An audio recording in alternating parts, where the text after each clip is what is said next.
Good evening. आज हम देखेंगे कैसे इस कोरोना वायरस के चक्कर में प्रकृति ने हमको एक ऐसा ऑप्शन दिया है, एक ऐसी चॉइस रख दी हमारे सामने कि उसने अपने ही चक्र को, अपने ही पहिए को रोक दिया और हमारे हाथ में दो चॉइस रख दी।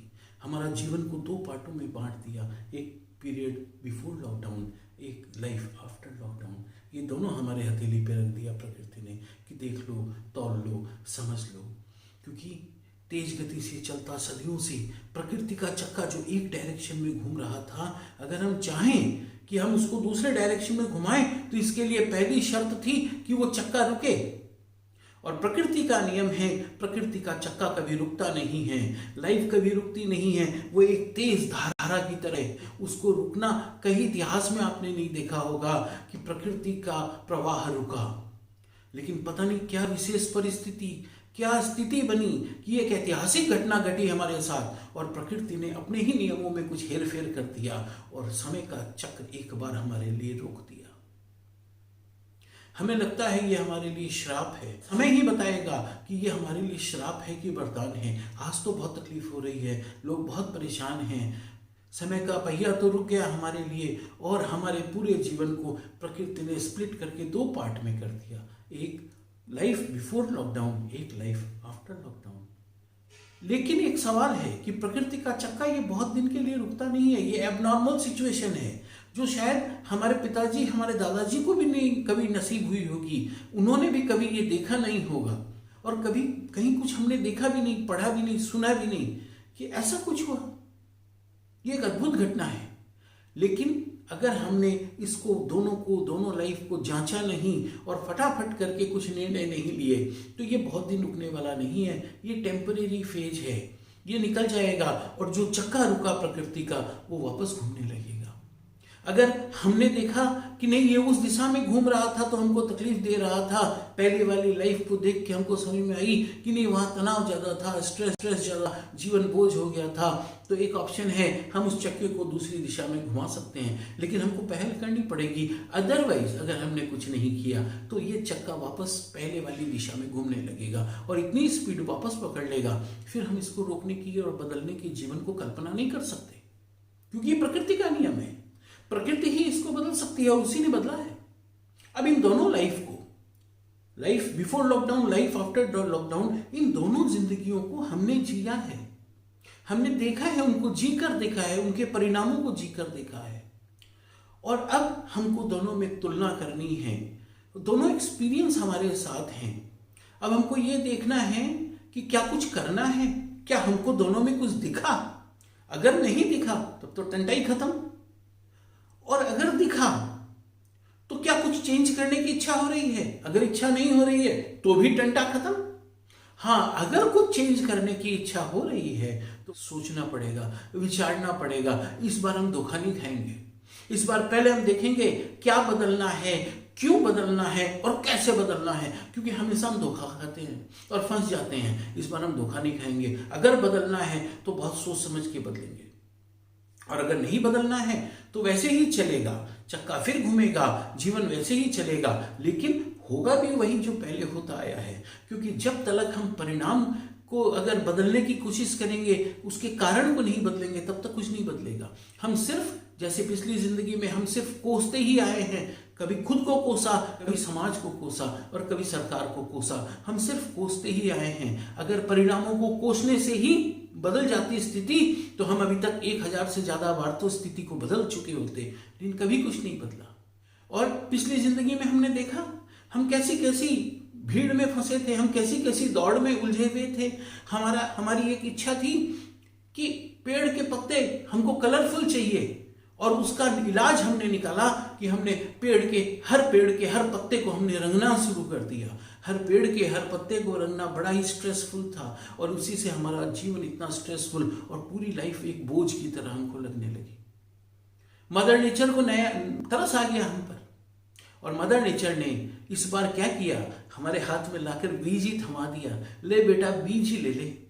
तू परिणामों पे कब तक काम करेगा, तू रिजल्ट्स पे कब तक एडिट करेगा। इस बीज को ले ले बेटा, इस बार हाथ में दे रही हूं तेरे, इस बीज में कुछ एडिट कर दे, इसमें ही कुछ बदलाव कर दे, इस बीज पर ही काम कर ले। अगर इस बीज में तू काम कर लेता है तो बेटा उसके बाद हर वृक्ष का हर पत्ता तेरे बनाए हुए कलर का ही आएगा। लेकिन ये ऑप्शन बहुत कम टाइम के लिए खुला है और ये चॉइस प्रकृति हमको देती है, लेकिन टांग नहीं अड़ाती। टांग अड़ाने का काम हम करते हैं। प्रकृति ने चॉइस दे दी, अब ये हमारी चॉइस है कि हम उसको या तो कुछ एडिट करें उस बीज में, और या फिर उस बीज को लेकर ज्यों का त्यों वापस मिट्टी में डाल दें। अगर ज्यों का त्यों वापस मिट्टी में डालेंगे तो त्यों का त्यों वो वापस वृक्ष बनेगा और पहले की तरह उसके हर पत्ते का रंग हरा होगा, और फिर हम उसके हर पत्ते को कलरफुल करने में जुट जाएंगे और फिर जीवन बोझ हो जाएगा। 4 चॉइस मैं देख रहा हूं जो प्रकृति आज हमारे सामने रख रही है। पहली चॉइस है कि हम आज तक जैसा करते आए हैं, जो करते आए हैं वो हम वही करें, उसी ढंग से करें। तब क्या होगा? तब वही होगा जो होता आया है, उसमें कोई चेंज नहीं होगा। क्यों? कि जब तक कारण नहीं बदलेगा तब तक परिणाम नहीं बदलेगा। दूसरी चीज, हम वही करें जो हम करते आए हैं, लेकिन इस बार करने का ढंग हम बदल देंगे क्योंकि कुछ दिख गया। तीसरी चीज कि कुछ 0.000001% शायद कोई व्यक्ति ऐसा हो बिल्ला जो पूरे वृक्ष को ही उखाड़ कर फेंक दे कि हट, मैं ये करूंगा नहीं, इस ढंग से करूंगा, अब कुछ दूसरा ही करूंगा, दूसरे ढंग से करूंगा। उसकी संभावना तो खैर बहुत ही कम है।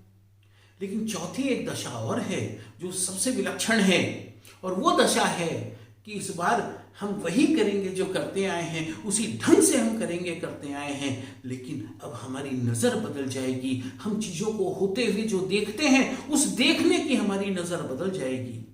और यकीन मानिए, एक बार अगर नजर बदल गई तो नजारे अपने आप बदलेंगे, क्योंकि नजारे परिणाम है, कंसीक्वेंस है, नजर कॉज है, कारण है। और अगर कारण बदल गया तो परिणाम को बदलने से फिर कोई नहीं रोक सकता, और कारण ना बदले तो परिणाम को कितना भी बदल लो वो वापस वैसा ही हो जाएगा। मान लीजिए 4 दोस्त बैठ के रोज शाम को शराब पीते थे। एक बार ऐसे ही एक दोस्त को कुछ दिखा और उसकी नजर बदल गई। अब वो रोज जाता, रोज उनके साथ बैठता, लेकिन तीनों को कुछ खबर लग गई, कुछ ऐसा आभास हो गया। उन्होंने कह दिया एक दिन, दोस्त अब तेरी नजर बदल गई, अब तू पहले वाला नहीं है। उसने कहा, क्या हुआ? मैं तो रोज ही आता हूँ, तुम्हारे साथ बैठता हूँ, वैसे ही पीता हूँ। उन्होंने कहा, तुम आते हो, बैठते हो, पीते हो, सो ठीक है, लेकिन अब तुम्हारी नजर बदल गई, तुम्हारी नजर पहले वाली नजर नहीं रही। तो जब नजर बदलती है ना तो नजारे बदलते हैं। लेकिन ये सब बोलने का फायदा तब है जब हमें कुछ दिखे। अगर हमें कुछ दिखता ही नहीं है तो फिर कुछ बोलने का फायदा नहीं है। और अगर ये दोनों जिंदगी को नाप तौल में अगर कुछ दिख जाए तो दिखने से ही चीजें बदल जाती हैं। हमको लगता है कि हम ब्रेक डाउन में हैं, लेकिन इस ब्रेक डाउन में पता नहीं कौन सा ब्रेक थ्रू हमको प्रकृति दे रही है, ये हमें नहीं पता। इस बार पहली बार एक विलक्षण घटना घटी, और वो है कि हमको अपना बॉटम लाइन पता चला। हमको पता चला कि हमारा बॉटम लाइन कहाँ है, और हमको ये पता चला, अरे यहां तक आके भी मैं जिंदा हूं, अरे मैं मरा नहीं। मान लो हम 80% स्केल पे जी रहे थे और आज इस लॉकडाउन के कारण हम 30% स्केल पे जीने लगे। जब खुल जाएगी जिंदगी तो मान लो 20% इजाफा हो जाएगा, कुछ कंफर्ट वाले सामान हम वापस ऐड करेंगे, जिंदगी 50% पे आके काम करने लगेगी। हम देखेंगे ये 50% पे तो ठीक ठाक चल ही रही है, और पहले 80% पे चल रही थी, ये 20% 30% कहां गया? ये दिखता क्यों नहीं? ये जाता कहां है? ये नहीं दिखेगा क्योंकि ये दिखने में नहीं जा रहा था, ये दिखाने में जा रहा था साहब। और ये दिखाने में जो जा रहा था, ये जीवन का सबसे बड़ा स्ट्रेस था। हमारे जीवन का सबसे मूल स्ट्रेस वही है जो दिखाने में 30% जाता है, वो हमको बेमतलब का दौड़ाता है। हमारी आत्मा साथ नहीं देती, हमारा शरीर अंदर से साथ नहीं देता, उसके लिए गवाही नहीं देता, लेकिन मन देता है, मन दौड़ा देता है ना। मन को कहते हैं शांति चाहिए, वो कहता है दौड़, इसीलिए तो दौड़ाता हूं शांति के लिए। क्यों? कि जब हम दौड़ेंगे तो हमारा मन हमारे साथ जिंदा रहेगा। अगर हम पीसफुली रुकी गए तो मन भी मर गया, और मन कभी मरना नहीं चाहता। इसलिए अगर सृष्टि को बदलना है तो सृष्टि को मत बदलिए, अपनी दृष्टि को बदलिए। अगर दृष्टि बदल जाएगी तो सृष्टि तो खुद ब खुद बदल जाएगी। ये एक मौका है, जो हो रहा है वो तो होगा ही, जो भोगना है वो हम भोगेंगे ही। लेकिन अगर आने वाली ज़िंदगी में यदि हम अपने जीवन को थोड़ा शांत कर सके, थोड़ा और अच्छा फ्रूटफुल कर सके कि हमको ये ना कहना पड़े जीवन बोझ है, तो फिर जीने का कुछ मज़ा आएगा। कम जिएंगे ज़्यादा जिएंगे क्या फ़र्क पड़ता है।